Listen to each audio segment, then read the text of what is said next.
রামায়ণের সময়কালের কথা।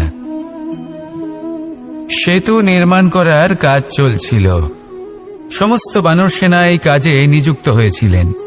বড় বড় পাথর তুলে নিয়ে এই বানর সেনা সমুদ্রে ফেলছিলেন।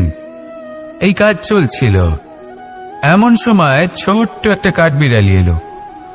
ছোট ছোট মাটির ডেলা হাতে নিয়ে সাগরের কাছে যাচ্ছিল আর বড় বড় পাথরের পাশে রেখে দিচ্ছিল। যথাসম্ভব সেখানে রেখে আসছিল। সারা দিন ধরে সে এই পরিশ্রম করেই যাচ্ছিল। এবার শ্রীরাম তার এই কাজ দেখতে পেলেন। সেই ছোট্ট কাঠবিড়ালিটিকে নিজের হাতে তুলে নিলেন এবং অত্যন্ত ভালোবেসে তার পিঠে হাত বুলিয়ে দিলেন। কথায় আছে যে কাঠবিড়ালির পিঠে যে দাগ আছে সেই 3টি দাগ এসেছে শ্রীরামচন্দ্রের 3 আঙুলের থেকে। যে কাজ আপনি করছেন তাতে সমস্ত শক্তি প্রয়োগ করুন। যতটা আপনার সামর্থ্য রয়েছে, যতটা আপনার প্রতিভা রয়েছে, সম্পূর্ণভাবে উৎসর্গ করে দিন। ঠিক এমনভাবে কর্ম করুন। সেই কাঠবিড়ালি কিন্তু তাই করেছিল। সেই জন্য শ্রীরামের সাথে সেও সেই কাহিনীতে অমর হয়ে গেছিল। সম্পূর্ণ শক্তি প্রয়োগ করুন, সম্পূর্ণ সামর্থ্যের সাথে কর্ম করুন, কারণ এটাই হলো শ্রেষ্ঠ পথ কোনো কর্ম করার। আসুন আমার সাথে ভালোবেসে বলুন, রাধা রাধা। এই সংসারে যখন সাফল্যের পথে আপনি অগ্রসর হবেন, তখন আপনার পরিশ্রম, একাগ্রতা, সাহসের সাথে সাথে সমাজের মানসিকতাও সহ্য করতে হবে। প্রত্যেক ব্যক্তি কিছু না কিছু ভাবেন, কিছু না কিছু বলেন। কিছু মানুষ এমন আছেন যারা ভাববেন যে আপনি কিছুই করতে পারবেন না। তারা আপনার নিন্দা করবেন, আর এই নিন্দার কথা ভেবেই আমরা ভয়ভীত হয়ে পড়ি। সেই কারণে নিজেদের আশা, নিজেদের বিশ্বাস হারিয়ে ফেলি। এবার যদি সেই নিন্দার ভয়ে আমরা লক্ষ্যচ্যুত হই, তাহলে সেটা অনুচিত। সেই জন্য জীবনে শুধু পরিশ্রম করতে থাকুন, সামনে এগোতে থাকুন। যেই দিন আপনি আপনার লক্ষ্য লাভ করবেন, সেই প্রত্যেক ব্যক্তি যারা নিন্দা করছিলেন তাদের দৃষ্টি আপনা থেকেই পাল্টে যাবে, ঠিক কিনা? এই সংসারকে যা প্রাণ চায় তাই বলতে দিন। যদি আপনি কারোর কথা শুনতে চান, তাহলে নিজের অন্তরের কথা শুনুন। সেটাই আপনাকে উচিত পথে নিয়ে যাবে। সামনে অগ্রসর হতে থাকুন, পরিশ্রম করুন। এমন একটা দিন আসবে যেদিন এই নিন্দুক ব্যক্তিরা আপনার লক্ষ্য প্রাপ্তির উদাহরণ সবাইকে দেবে। আসুন আমার সাথে ভালোবেসে বলুন, রাধা রাধা। মানুষ সুখী জীবনযাপনের প্রতি এতটাই অভ্যস্ত হয়ে পড়ে যে একটা ছোট্ট সমস্যা এলেই সে সবার থেকে সাহায্য চাইতে শুরু করে দেয়। সে সাহায্য লাভও করে এবং সেই সংকট থেকে সে বেরিয়েও আসে। কিন্তু এই সাহায্য কিছু মুহূর্তের, আর কিছু মুহূর্তের হলো এই দুঃখ। এই 2 মুহূর্তের সাহায্যের জন্য আজীবন আপনি তার কাছে ঋণী হয়ে থাকেন। আর মানবিকতার খাতিরে আপনার মনে কৃতজ্ঞতা জেগে ওঠে। আর সেই কৃতজ্ঞতা বোধ হলো যে আপনি কখনো সেই ব্যক্তিকে ছাপিয়ে যেতেই পারবেন না। সেই জন্য জীবনে সবসময় চেষ্টা করবেন নিজেকে প্রস্তুত রাখতে। সেই সব সমস্যার জন্য, সেই সব বাধার জন্য যেগুলো আপনার জীবনে আসতে পারে। ততক্ষণ সাহায্য চাইবেন না যতক্ষণ না অন্য কোনো পথ না থাকছে। সাহায্য চাওয়া অনুচিত নয়, কিন্তু সাহায্য চাইলে এবং সাহায্য পেলে আপনি আজীবন কৃতজ্ঞ এবং ঋণী হয়ে থাকবেন। আর তারপর একদিন আপনি পরিবর্তন দেখতে পাবেন যে কিভাবে আপনি ছোট ছোট সমস্যার জন্য সাহায্য না চেয়ে বড় বড় সমস্যার সম্মুখীন হতে প্রস্তুত হয়ে গেছেন। এটাই হলো সংসারের নীতি। এটাই পালন করুন আর আমার সাথে ভালোবেসে বলুন, রাধা রাধা। এমন অনেক মানুষ আছেন যারা আমাকে ভগবানের পরিভাষা জানতে চান, যে ভগবান আসলে কি, তিনি কেমন। এবার দেখুন, ভগবান হোক বা আপনার স্বপ্ন হোক বা আপনার লক্ষ্য হোক না কেন, সেই লক্ষ্য তখনই পূর্ণ হয়, তখনই তাকে লাভ করা সম্ভব যখন আপনার দৃষ্টিভঙ্গি মঙ্গলময় হয়। যখন আপনি নিজে মনে করবেন যে আমি যেটা পেতে চাইছি তা শুভ। উদাহরণস্বরূপ, কোনো পাখিকে দেখুন, সে গাছের ডালে বসে এবং সেখানেই বিশ্রাম করে, কিন্তু পড়ে না। কেন? কারণ ওর বিশ্বাস যে যে শাখার উপরে ও বসে আছে সেটাই হলো ওর বাসস্থান। যদি আপনি বিশ্বাস করেন তাহলে আপনি পাথরের মধ্যেও ভগবান দর্শন করতে পারবেন, আর যদি বিশ্বাস না থাকে তাহলে যদি ভগবান সামনে দাঁড়িয়েও থাকে তবেও আপনার বিশ্বাস হবে না। তাই বিশ্বাস করতে শিখুন। এই বিশ্বাসের আধারেই আপনি সেই সব কিছু পাবেন যা আপনি পেতে চাইছেন। আসুন আমার সাথে ভালোবেসে বলুন, রাধা রাধা। গুরু, যিনি পথ দেখান, আমাদের জীবনে অত্যন্ত গুরুত্বপূর্ণ, অত্যন্ত আবশ্যক। কিন্তু কিছু মানুষ মনে করেন যে গুরুর কোনো প্রয়োজন নেই, কারণ এই সমগ্র জ্ঞান মানুষের অন্তরেই নিহিত রয়েছে। এবার প্রশ্ন এটাই, যদি সমস্ত জ্ঞান মানুষের অন্তরে নিহিত থাকে তাহলে গুরুর কি প্রয়োজন? আর যারা আজ পর্যন্ত গুরুকে মেনে এসেছেন তারা কি অনুচিত করেছেন? এর উত্তর আমি আপনাকে দেব একটা উদাহরণ দ্বারা। একটা কাঠ যা জ্বলনশীল, জ্বলনের ঊর্জা তার অন্তরে নিহিত রয়েছে, কিন্তু তার জ্বলনের জন্য বাইরে থেকে একটা অনুঘটকের প্রয়োজন হয়। এই অনুঘটকই হলেন আপনার গুরু। উত্তাপ যা একটা কাঠকে জ্বালাতে পারে, সেই উত্তাপ হলো গুরুর প্রচেষ্টা।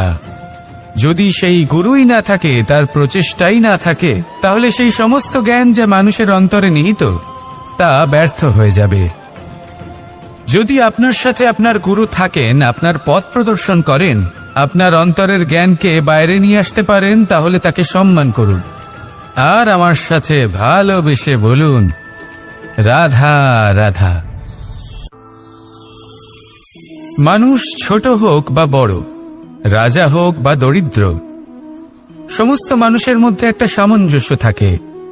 সমস্ত মানুষের কাছে তার প্রশংসা শুনতে পছন্দ করে যে সে যেটা করেছে সেটাই সর্বোত্তম।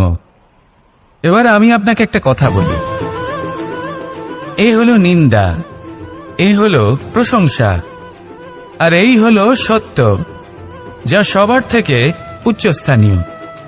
সেই জন্য মানুষ আয়না দেখে। আয়না তাকে তার সৌন্দর্য দেখায় না, তাকে দেখায় যা সত্য, যাতে মানুষ আরো সুন্দর হওয়ার চেষ্টা করতে থাকে। তাই আয়না অত্যন্ত গুরুত্বপূর্ণ সত্যকে জানার জন্য। জীবনে নিন্দুকের মাহাত্ম্য প্রশংসকের মাহাত্ম্যের থেকে অনেক বেশি। কেন? কারণ তারা আপনাকে আপনার খামতি দেখায়, আপনার ভুলগুলো বুঝিয়ে দেয়, আপনাকে একটা সুযোগ দেয় নিজেকে শুধরে নিতে, নিজেকে আরো শ্রেষ্ঠ করে তুলতে, যা প্রশংসক করতে পারে না। তাই জীবনে যদি কখনো নিন্দা করা হয়, তাকে ভালোবেসে গ্রহণ করুন, ধন্যাত্মক রূপে গ্রহণ করুন। যদি নিজেকে কোনো শিক্ষা দেওয়া সম্ভব হয় তাহলে অবশ্যই দিন। দেখবেন মন প্রসন্ন হয়ে বলবে, রাধা রাধা। জীবনে কখনো সাফল্য আসে, আবার কখনো অসফলতা, কখনো আশা পাওয়া যায়, কখনো নিরাশা, কখনো জয় লাভ করি, আবার কখনো পরাজয়। এর পেছনের কারণটা জানা অত্যন্ত প্রয়োজনীয়। যদি আমি পরাজয়ের কথা বলি, যখনই আমরা পরাজয় লাভ করি আমরা ভাবতে থাকি যে এমন কেন হলো? আমাদের শত্রু কি বেশি শক্তিশালী ছিল, নাকি আমাদের নীতিতে কোনো খামতি ছিল?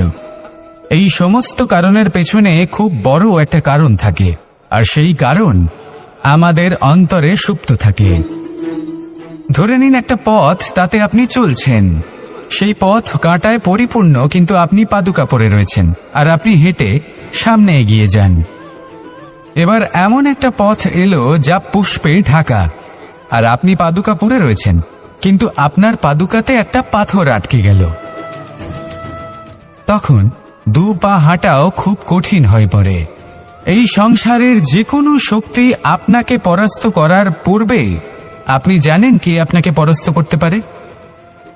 আপনার অন্তরের দুর্বলতা, আপনার অন্তরের সেই সুপ্ত শত্রু।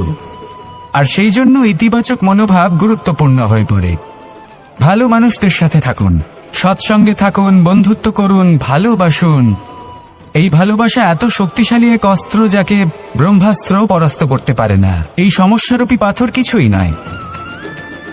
আসুন আমার সাথে ভালোবেসে বলুন, রাধা রাধা।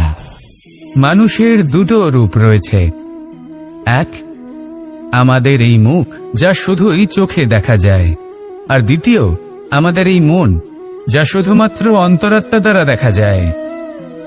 এবার আমাদের এই মুখ, তা ঈশ্বর সকলকেই আগে থেকেই প্রদান করেছেন, কিন্তু এই মন কেমন হবে তা আমাদের জীবনের অনুভূতি এবং আমাদের জীবনের লক্ষ্য এগুলি সুনিশ্চিত করে।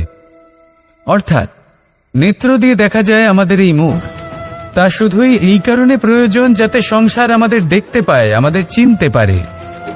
কিন্তু যদি এই সংসারে আপনি প্রকৃত অর্থে মান সম্মান লাভ করতে চান, তাহলে নিজের অন্তরাত্মাকে আপনাকে বিকশিত করতেই হবে। দেখুন, কথায় আছে এই যে অসুর, তা শারীরিকভাবে উপস্থিত নয়, তা মনের মধ্যে থাকে। যদি এই মন থেকে অসুরকে বের করে দেওয়া যায়, তাহলে শরীরে তা উপস্থিত থাকবেই না। তাই মনকে শুদ্ধ করুন আর আমার সাথে ভালোবেসে বলুন, রাধা রাধা।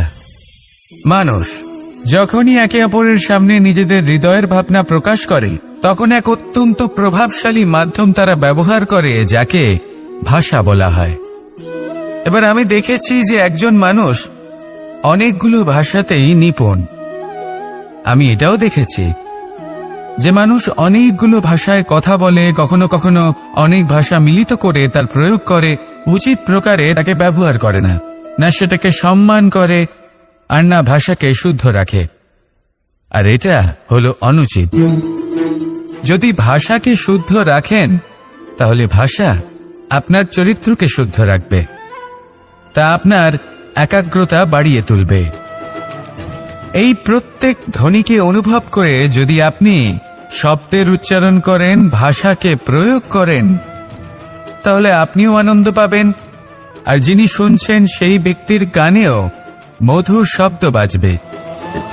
তাই মনে রাখবেন, যে ব্যক্তি ভাষার পবিত্রতাকে সম্মান করে, তাকে সংসারও সম্মান করে।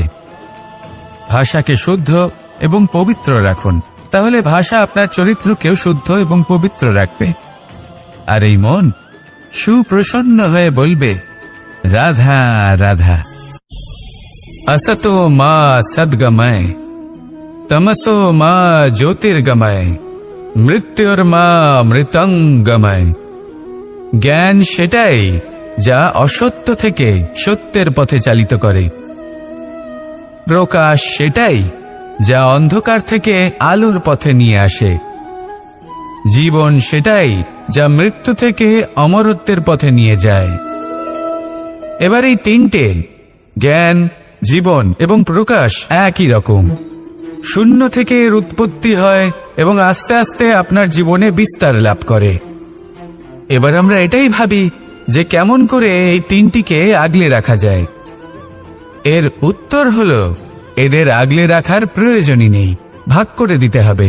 কোনো বৃক্ষকেই দেখে নিন, একটি বৃক্ষ অনেক বছর ধরে বেঁচে থাকে।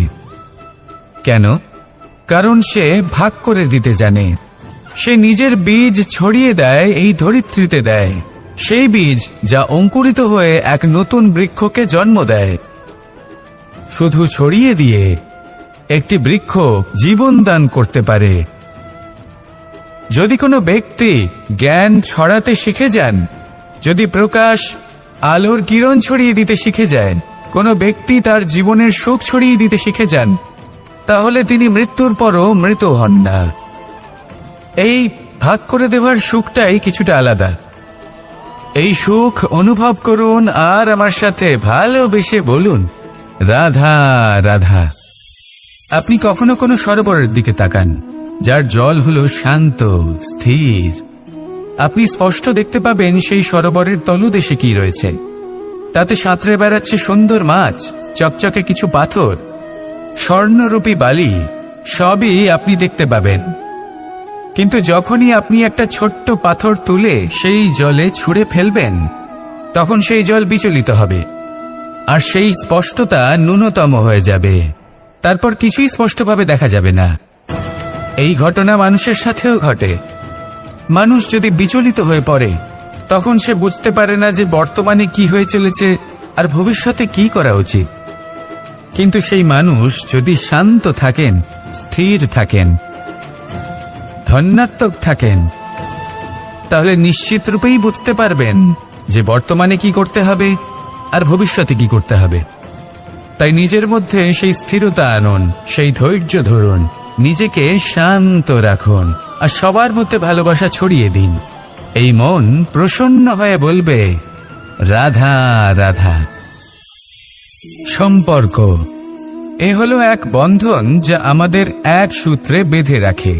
কিন্তু এমন কিছু ব্যক্তি থাকেন যারা এই সম্পর্কের বিষয়ে নিজস্ব একটা ধারণা করে ফেলেন যে সম্পর্ক এরকম হওয়া উচিত, সম্পর্ক সেরকম হওয়া উচিত।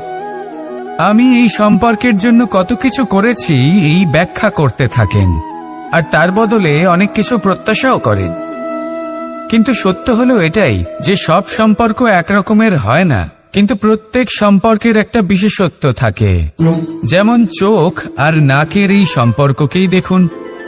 চোখের সব থেকে কাছে কি আছে?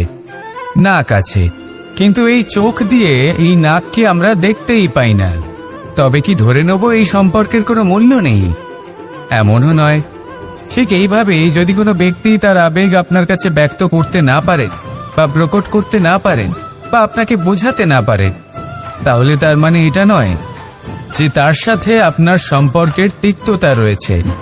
এমনটা কখনোই নয়। শুধু চোখ আর নাকের এই সম্পর্কের মতোই হলো আমাদের জীবনে আমাদের আপনজনের সাথে সম্পর্ক। যদি কারোর ব্যবহার আপনার প্রতি অনুচিত হয় বা যদি কেউ অনুপস্থিত থেকে থাকে বা কেউ যদি আপনাকে বুঝতে না পারেন, তাহলে তার অর্থ এটা নয় যে আপনি সেই সম্পর্ক ভেঙে ফেলবেন। বুঝুন, আপনার জীবনে তার গুরুত্ব কোথায় আর তার জীবনে আপনার। সম্পর্ক গড়ে তুলুন, তাকে পালন করতে শিখুন, একসাথে মিলে চলুন। এই মন সুপ্রসন্ন হয়ে বলবে, রাধা রাধা। এই সমগ্র তাহলে এই সংসারের অস্তিত্ব আপনার কাছে শূন্যের সমান, তাই না? আপনি না থাকলে এই সংসারও আপনার কাছে নেই। এবার সবাই বলবেন যে এ তো সত্যি কথা। সেই অনুযায়ী তো আমার স্বার্থপর হওয়া উচিত, অহংকারী হওয়া উচিত, কারণ আমার কাছে আমিই তো সবকিছু। দৃষ্টিভঙ্গি পাল্টে দেখুন। আপনার কাছে সবথেকে বেশি গুরুত্বপূর্ণ ব্যক্তি কে? আপনি নিজেই। সেই মানুষটি কেমন হওয়া উচিত একটু ভেবে দেখুন। সবসময় সকলকে সাহায্য করুন, একসাথে মিলে পরিশ্রম করুন, সাহায্য করুন অন্যদেরকে। এটা অতি আবশ্যক। এবং তার থেকেও বেশি গুরুত্বপূর্ণ হলো এটাই যে আপনার মনে যেন কখনো এই বিষয়ে ভয় না থাকে যে আমি আমার প্রিয়জনদের, আমার কাছের মানুষগুলিকে হারিয়ে ফেলব। এই ভয় কখনোই মনের মধ্যে থাকা উচিত নয়। যদি ভয় থাকে তাহলে থাকুক এই বিষয়ে যে সকল মানুষ আমার জীবন থেকে, আমার থেকে দূরে চলে যাচ্ছেন, তাদের বাধা দিতে দিতে আমি যেন নিজেকেই না হারিয়ে ফেলি, নিজের অস্তিত্বকেই না হারিয়ে ফেলি, নিজের ব্যক্তিত্বকে, নিজের বিচারধারাকে, নিজের করুণার শক্তি না হারাই। তাহলে এই ভয় ত্যাগ করুন আর আমার সাথে ভালোবেসে বলুন, রাধা রাধা। এই ফল কি তা বলার কোনো প্রয়োজন নেই। এই ফল কতটা সুস্বাদু সেটাও বলার কোনো প্রয়োজন নেই। ধরুন এমন কোনো মানুষ আসলেন যিনি জানেন না এটা কোন ফল। তিনি এটা দেখে ভাববেন এ তো কাঁটার একটা গুচ্ছ মনে হচ্ছে, নিয়ে ফেলে দেবেন। সেখানে দ্বিতীয় কোনো ব্যক্তি যিনি বুঝদার, তিনি দেখবেন, ভাববেন যে প্রকৃতি এর গায়ে এত কাঁটা কেন দিয়েছে? অবশ্যই সুরক্ষার জন্য দিয়েছে, অর্থাৎ ভিতরে অবশ্যই অমূল্য কিছু রয়েছে। সেই ধরনের ব্যক্তি এই ফলের অন্তরে প্রবেশ করেন এবং এই ফলের আনন্দ উপভোগ করেন। এরকমই কিছুটা আমাদের সংসারেও আমরা দেখতে পাই। প্রত্যেক দিন আমরা নতুন নতুন মানুষের সাথে পরিচিত হই। এমন কিছু ব্যক্তি থাকেন যাদের সাথে প্রথম আলাপের পর আমাদের এটা মনে হয় যে এই ব্যক্তিকে দেখে একটু রাগী ব্যক্তি মনে হচ্ছে, বড়ই অহংকারী বোধ হচ্ছে, উদ্ধত মনে হচ্ছে। বেশিরভাগ মানুষ প্রথম আলাপের পরে তাদের সাথে দূরত্ব বজায় রাখবেন। কিন্তু যিনি বুঝদার ব্যক্তি, তিনি ভাববেন যে এই ব্যক্তি এমন কেন করছেন। হয়তো সুরক্ষার খাতিরে এই ব্যক্তি নিজেকে এরকম করে তুলেছেন যাতে অন্য কোনো ব্যক্তি এসে ওনার সময় নষ্ট না করেন, ওনার আবেগের সাথে ছলনা না করেন, খেলা না করেন। হয়তো অতীতে এমন কোনো ঘটনা ঘটেছে যার জন্য এই ব্যক্তি কিছুটা এরকম হয়ে গেছেন। এমনই একজন ব্যক্তি সেই ব্যক্তির মনের গভীর পর্যন্ত পৌঁছতে পারেন আর সেখান থেকে শুভ গুণগুলিকে বাইরে বের করে আনতে পারেন। এরকমই ব্যক্তি হয়ে উঠুন। এমন বুঝদার ব্যক্তি হয়ে উঠুন যিনি সামনের ব্যক্তির খারাপ গুণগুলিকে অবহেলা করে হৃদয়ের অন্তঃস্থল থেকে শুভ গুণগুলিকে প্রকাশিত করে এবং সেই ব্যক্তিকে দেখাতে পারে। এমন ব্যক্তি হয়ে উঠুন যিনি নিজের জীবনকেও সফল করে তোলেন এবং অন্যের জীবনকেও। আসুন আমার সাথে ভালোবেসে বলুন, রাধা রাধা। আমি জীবনে অনেক ভালো মানুষের সংস্পর্শে এসেছি। এমন ব্যক্তি যিনি আজীবন জ্ঞান লাভ করে থাকেন, পড়তেই থাকেন, জ্ঞান অর্জন করতেই থাকেন, অত্যাধিক জ্ঞান অর্জন করতে থাকেন। কিন্তু এইটুকুই কি যথেষ্ট? ধরে নিন কোনো ব্যক্তি শিল্পকলার বিষয়ে অনেক বই পড়ে ফেলেছেন, কিন্তু কখনো শিল্পকর্মই করেননি। তাহলে সেই জ্ঞানের কি লাভ? কোনো লাভ নেই। এবার এটাই আমাদের জীবনে শেখা প্রয়োজন। আমরা জ্ঞান অর্জন করি কিন্তু তা যাপন করি না, তা কর্মজীবনে প্রয়োগ করি না। তাহলে এতে কি লাভ হবে? জ্ঞান আছেই সেই জন্য যাতে আমরা জীবনকে আরো শ্রেষ্ঠ করে তোলার জন্য তাকে প্রয়োগ করি। এই জ্ঞান এবং কর্মের একসাথে পথ চলাটাই আবশ্যক। তবেই এই জ্ঞান অভিজ্ঞতায় পরিণত হবে। আর অভিজ্ঞতা দ্বারা যে জ্ঞান লাভ হয় সেটাই সবথেকে বেশি গুরুত্বপূর্ণ, সেটাই হলো সবথেকে বেশি লাভদায়ক। সেই জন্য শুধু জ্ঞান অর্জন করবেন না, তাকে প্রয়োগ করুন, তাকে কর্মজীবনে প্রয়োগ করুন, জীবনকে আরো শ্রেষ্ঠ করে তুলুন। আর আমার সাথে ভালোবেসে বলুন, রাধা রাধা। এটা হলো একটা সাদা পাতা, এই হয়ে উঠবে। সেই রকমই হলো আমাদের জীবন। আমরা যেমন কর্ম আমরা করব, আমাদের অস্তিত্ব এবং ব্যক্তিত্ব ঠিক তেমনই হয়ে উঠবে। যদি আপনি একটা অসাধারণ, উজ্জ্বল এবং সম্মানজনক জীবনযাপন করতে চান, তাহলে তার একটা রহস্য আপনাকে বলি। যেমন কথন হবে, কর্ম তেমন হবে। অর্থাৎ যতটুকু বলেছেন ততটুকুই করুন, আর যতটুকু করেছেন ততটুকুই বলুন। এই একটা নিয়ম যদি আপনারা পালন করেন, তাহলে এই সংসারের সমস্ত পণ্ডিত আপনাকে অবশ্যই সম্মান করবেন। তাহলে এটাই করুন আর আমার সাথে ভালোবেসে বলুন, রাধা রাধা। বিন্দু বিন্দু জলেই সাগর নির্মাণ হয়। এবার এই কথা আমরা সকলে জানি। আপনি কি এই কথাটা জানেন যে ছোট ছোট সুখের দ্বারাই বড় সুখ লাভ করা যায়? একজন বাবাকে দেখুন, সন্তানের জন্ম থেকে তার যুবক হওয়া পর্যন্ত তার সাথে ছোট ছোট সুখ যাপন করেন। এই ছোট ছোট সুখগুলি তাদের প্রেমের সম্পর্কে গভীরতা নিয়ে আসে এবং প্রেমের এই গভীরতা তাদের জীবনে বড় সুখ নিয়ে আসে। এটা ঠিক সেই রকম যেরকম বিশাল এক সমুদ্রে, গভীর এক সমুদ্রে অমূল্য রত্ন খুঁজে পাওয়া যায়। এটাও ঠিক সেই রকমই। সেই জন্য জীবনে বড় বড় সুখের খোঁজ করতে গিয়ে সময় নষ্ট করবেন না।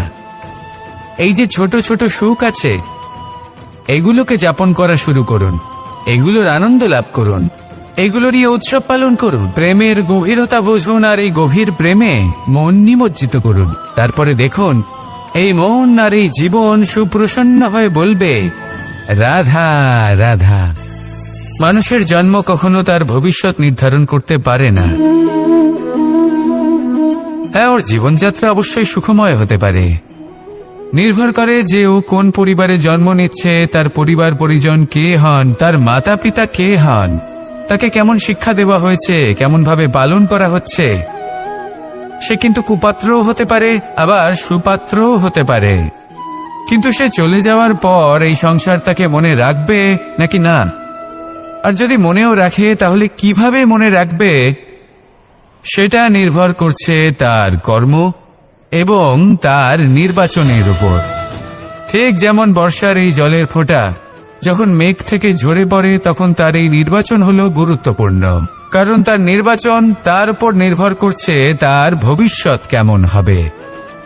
ঝিনুকের মুখে পড়লে মুক্ত হয়ে ওঠে, সাপের মুখে পড়লে বিষ, আর যদি কোনো পাতায় পড়ে তাহলে শিশিরে পরিণত হয়। তাহলে কর্ম এবং নির্বাচন দুটি জীবনে গুরুত্বপূর্ণ। এদের বিষয়ে বিশেষ যত্ন নেবেন এবং আমার সাথে ভালোবেসে বলবেন, রাধা রাধা। আমাদের সকলের কাছে বৃক্ষ অত্যন্ত প্রিয়। আমরা সর্বদাই চাই এই বৃক্ষ যেন সবুজ থাকে, ফুলে ফলে ভরে থাকে, আমাদের ছায়া প্রদান করে, তা যেন সুস্থ থাকে, আমাদের ফল প্রদান করে। আর সেই জন্য আমরা প্রতিদিন সেই বৃক্ষকে জল প্রদান করি। কিন্তু কখনো ভেবে দেখেছেন যে জল তো আমরা বৃক্ষের গোড়ায় দিই, তারপরেও এই জল সেই বৃক্ষের প্রত্যেকটি পাতায় ঠিক পৌঁছে যায়? এটা কিভাবে সম্ভব? কিছুটা এরকমই হলো আমাদের কর্ম। যদি এই পৃথিবীতে থেকে শুদ্ধ মনে সৎকর্ম করেন, এই কর্ম সোজা ঈশ্বরের কাছে গিয়ে পৌঁছয়।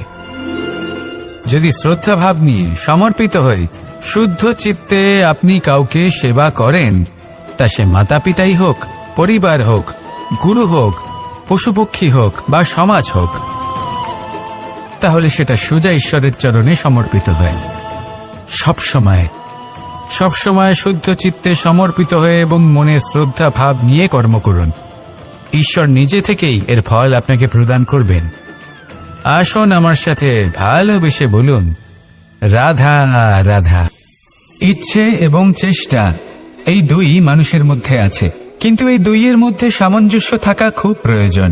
আপনার যা ইচ্ছে সেটা পূর্ণ করার জন্য চেষ্টার প্রয়োজন তো অবশ্যই। আপনি যে স্বপ্ন দেখেন সেটা পূর্ণ করার জন্য নিদ্রা ত্যাগ করে চেষ্টা করা অত্যন্ত প্রয়োজনীয়, নয়তো এই স্বপ্ন কখনোই পূর্ণ হবে না। যদি আপনি কোনো প্রশ্নের উত্তর চান তাহলেও আপনাকে চেষ্টা করতেই হবে।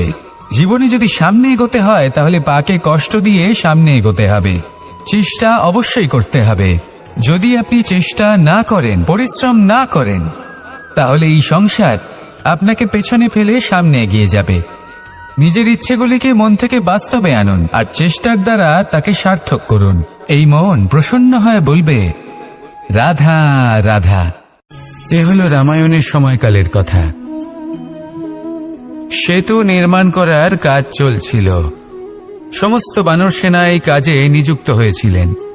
বড় বড় পাথর তুলে নিয়ে এই বানর সেনা সমুদ্রে ফেলছিলেন। এই কাজ চলছিল। এমন সময় ছোট্ট একটা কাঠবিড়ালি এলো। ছোট ছোট মাটির ডেলা হাতে নিয়ে সাগরের কাছে যাচ্ছিল আর বড় বড় পাথরের পাশে রেখে দিচ্ছিল, যথাসম্ভব সেখানে রেখে আসছিল। সারা দিন ধরে সে এই পরিশ্রম করেই যাচ্ছিল। এবার শ্রীরাম তার এই কাজ দেখতে পেলেন। সেই ছোট্ট কাঠবিড়ালিটিকে নিজের হাতে তুলে নিলেন এবং অত্যন্ত ভালোবেসে তার পিঠে হাত বুলিয়ে দিলেন। কথায় আছে যে কাঠবিড়ালির পিঠে যে দাগ আছে সেই 3টি দাগ এসেছে শ্রীরামচন্দ্রের 3 আঙুলের থেকে। যে কাজ আপনি করছেন তাতে সমস্ত শক্তি প্রয়োগ করুন। যতটা আপনার সামর্থ্য রয়েছে, যতটা আপনার প্রতিভা রয়েছে, সম্পূর্ণভাবে উৎসর্গ করে দিন। ঠিক এমনভাবে কর্ম করুন। সেই কাঠবিড়ালি কিন্তু তাই করেছিল। সেই জন্য শ্রীরামের সাথে সেও সেই কাহিনীতে অমর হয়ে গেছিল। সম্পূর্ণ শক্তি প্রয়োগ করুন, সম্পূর্ণ সামর্থ্যের সাথে কর্ম করুন, কারণ এটাই হলো শ্রেষ্ঠ পথ কোনো কর্ম করার। আসুন আমার সাথে ভালোবেসে বলুন, রাধা রাধা। এই সংসারে যখন সাফল্যের পথে আপনি অগ্রসর হবেন, তখন আপনার পরিশ্রম, একাগ্রতা, সাহসের সাথে সাথে সমাজের মানসিকতাও সহ্য করতে হবে। প্রত্যেক ব্যক্তি কিছু না কিছু ভাবেন, কিছু না কিছু বলেন। কিছু মানুষ এমন আছেন যারা ভাববেন যে আপনি কিছুই করতে পারবেন না। তারা আপনার নিন্দা করবেন, আর এই নিন্দার কথা ভেবেই আমরা ভয়ভীত হয়ে পড়ি। সেই কারণে নিজেদের আশা, নিজেদের বিশ্বাস হারিয়ে ফেলি। এবার যদি সেই নিন্দার ভয়ে আমরা লক্ষ্যচ্যুত হই তাহলে সেটা অনুচিত। সেই জন্য জীবনে শুধু পরিশ্রম করতে থাকুন, সামনে এগোতে থাকুন। যেই দিন আপনি আপনার লক্ষ্য লাভ করবেন, সেই প্রত্যেক ব্যক্তি যারা নিন্দা করছিলেন তাদের দৃষ্টি আপনা থেকেই পাল্টে যাবে, ঠিক কিনা? এই সংসারকে যা প্রাণ চায় তাই বলতে দিন। যদি আপনি কারোর কথা শুনতে চান তাহলে নিজের অন্তরের কথা শুনুন। সেটাই আপনাকে উচিত পথে নিয়ে যাবে।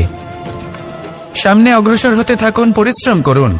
এমন একটা দিন আসবে যেদিন এই নিন্দুক ব্যক্তিরা আপনার লক্ষ্য প্রাপ্তির উদাহরণ সবাইকে দেবে। আসুন আমার সাথে ভালোবেসে বলুন, রাধা রাধা। মানুষ সুখী জীবনযাপনের প্রতি এতটাই অভ্যস্ত হয়ে পড়ে যে একটা ছোট্ট সমস্যা এলেই সে সবার থেকে সাহায্য চাইতে শুরু করে দেয়। সে সাহায্য লাভও করে এবং সেই সংকট থেকে সে বেরিয়েও আসে। কিন্তু এই সাহায্য কিছু মুহূর্তের, আর কিছু মুহূর্তের হলো এই দুঃখ। এই 2 মুহূর্তের সাহায্যের জন্য আজীবন আপনি তার কাছে ঋণী হয়ে থাকেন। আর মানবিকতার খাতিরে আপনার মনে কৃতজ্ঞতা জেগে ওঠে, আর সেই কৃতজ্ঞতা বোধ হলো যে আপনি কখনো সেই ব্যক্তিকে ছাপিয়ে যেতেই পারবেন না। সেই জন্য জীবনে সবসময় চেষ্টা করবেন নিজেকে প্রস্তুত রাখতে সেই সব সমস্যার জন্য, সেই সব বাধার জন্য যেগুলো আপনার জীবনে আসতে পারে। ততক্ষণ সাহায্য চাইবেন না যতক্ষণ না অন্য কোনো পথ না থাকছে। সাহায্য চাওয়া অনুচিত নয়, কিন্তু সাহায্য চাইলে এবং সাহায্য পেলে আপনি আজীবন কৃতজ্ঞ এবং ঋণী হয়ে থাকবেন। আর তারপর একদিন আপনি পরিবর্তন দেখতে পাবেন যে কিভাবে আপনি ছোট ছোট সমস্যার জন্য সাহায্য না চেয়ে বড় বড় সমস্যার সম্মুখীন হতে প্রস্তুত হয়ে গেছেন। এটাই হলো সংসারের নীতি। এটাই পালন করুন আর আমার সাথে ভালোবেসে বলুন, রাধা রাধা। এমন অনেক মানুষ আছেন যারা আমাকে ভগবানের পরিভাষা জানতে চান, যে ভগবান আসলে কি, তিনি কেমন। এবার দেখুন, ভগবান হোক বা আপনার স্বপ্ন হোক বা আপনার লক্ষ্য হোক না কেন, সেই লক্ষ্য তখনই পূর্ণ হয়, তখনই তাকে লাভ করা সম্ভব যখন আপনার দৃষ্টিভঙ্গি মঙ্গলময় হয়, যখন আপনি নিজে মনে করবেন যে আমি যেটা পেতে চাইছি তা শুভ। উদাহরণস্বরূপ, কোনো পাখিকে দেখুন, সে গাছের ডালে বসে এবং সেখানেই বিশ্রাম করে, কিন্তু পড়ে না। কেন? কারণ ওর বিশ্বাস যে যে শাখার উপরে ও বসে আছে সেটাই হলো ওর বাসস্থান। যদি আপনি বিশ্বাস করেন তাহলে আপনি পাথরের মধ্যেও ভগবান দর্শন করতে পারবেন। আর যদি বিশ্বাস না থাকে, তাহলে যদি ভগবান সামনে দাঁড়িয়েও থাকে তবেও আপনার বিশ্বাস হবে না। তাই বিশ্বাস করতে শিখুন। এই বিশ্বাসের আধারেই আপনি সেই সব কিছু পাবেন যা আপনি পেতে চাইছেন। আসুন আমার সাথে ভালোবেসে বলুন, রাধা রাধা। গুরু, যিনি পথ দেখান, আমাদের জীবনে অত্যন্ত গুরুত্বপূর্ণ, অত্যন্ত আবশ্যক। কিন্তু কিছু মানুষ মনে করেন যে গুরুর কোনো প্রয়োজন নেই, কারণ এই সমগ্র জ্ঞান মানুষের অন্তরেই নিহিত রয়েছে। এবার প্রশ্ন এটাই, যদি সমস্ত জ্ঞান মানুষের অন্তরে নিহিত থাকে তাহলে গুরুর কি প্রয়োজন? আর যারা আজ পর্যন্ত গুরুকে মেনে এসেছেন তারা কি অনুচিত করেছেন? এর উত্তর আমি আপনাকে দেব একটা উদাহরণ দ্বারা।